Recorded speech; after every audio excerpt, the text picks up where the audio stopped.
Voilà, c'est un groupe mixte qui faisait les avortements sur place. Et donc j'ai assisté à 1 ou 2 avortements. Moi je suis très contente que cette histoire se fasse, que les jeunes en entendent parler. C'est quand même des choses qui se sont perdues et qui se sont... Non seulement qui se sont perdues, ça c'est assez normal puisque ça n'est pas enseigné. Donc tout ce qui a été vécu par des gens et pas par les autres vieillit et meurt avec les gens qui l'ont vécu. En 1974, Eliane Weno a 23 ans quand elle s'engage au MLAC, le mouvement pour la liberté de l'avortement et de la contraception, créé 1 an plus tôt par des militants du planning familial, du GIS et du MLF. Elle assiste à des avortements et participe à des actions de désobéissance civile dans le but de légaliser cette procédure. Il y avait une ambiance, c'était une espèce de fourmilière, c'était un grand appartement, rue Vieille du Temple. Je me rappelle d'une femme d'origine algérienne qui était en pleurs et qui disait qu'elle avait déjà 4 enfants, elle était enceinte. Elle avait fait 3-4 toubibs qui lui avaient dit qu'elle ne l'était pas. Tellement ils étaient contre l'avortement et qui voulaient qu'elle ait suffisamment dépassé le temps de l'avortement pour qu'elle ait encore cet enfant, alors qu'elle disait on est pauvre, mon mari et moi, on a déjà 4 enfants, on ne peut pas élever un autre enfant encore. Et alors là, je me suis dit bon, je m'engage. Aujourd'hui historienne, Eliane Weno continue de lutter pour les droits des femmes.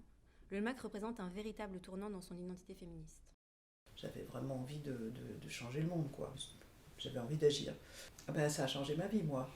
Mon engagement féministe à cette époque-là, je ne l'ai jamais arrêté. Enfin, je veux dire, l'avortement, c'était pas fini du tout, parce qu'il fallait passer à l'acte, enfin, il fallait faire que ça devienne officiel. Donc les luttes n'étaient pas du tout terminées, c'était tellement évident qu'il y avait 1000 autres choses à faire. Donc tout de suite, les gens ont dit, mais il faut faire ça, il faut faire ça. Il y avait déjà... Puis surtout, c'était pas gratuit.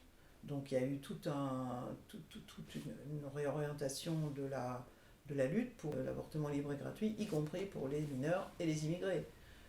Libre, gratuit pour les mineurs, pour les immigrés. Aujourd'hui, c'est important pour elle qu'on parle du MLAC. Enfin, moi, je suis historienne, alors j'ai du mal à vous dire que c'est pas important la mémoire, mais je pense que c'est toujours bien quand on est engagé dans une lutte de savoir comment ça s'est passé avant.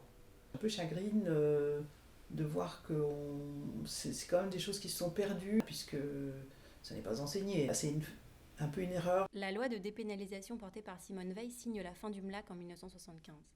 Malgré tout, l'avortement n'est pas un acquis. Depuis 50 ans, déserts médicaux aux clauses de conscience font de l'avortement un droit qui doit encore être défendu. Tout le monde était bien conscient que c'était pas gagné du tout. Je pense que la connaissance de ce qui s'est passé renforce les personnes qui luttent aujourd'hui. Mais ce qui empêchera les reculs, c'est les luttes d'aujourd'hui.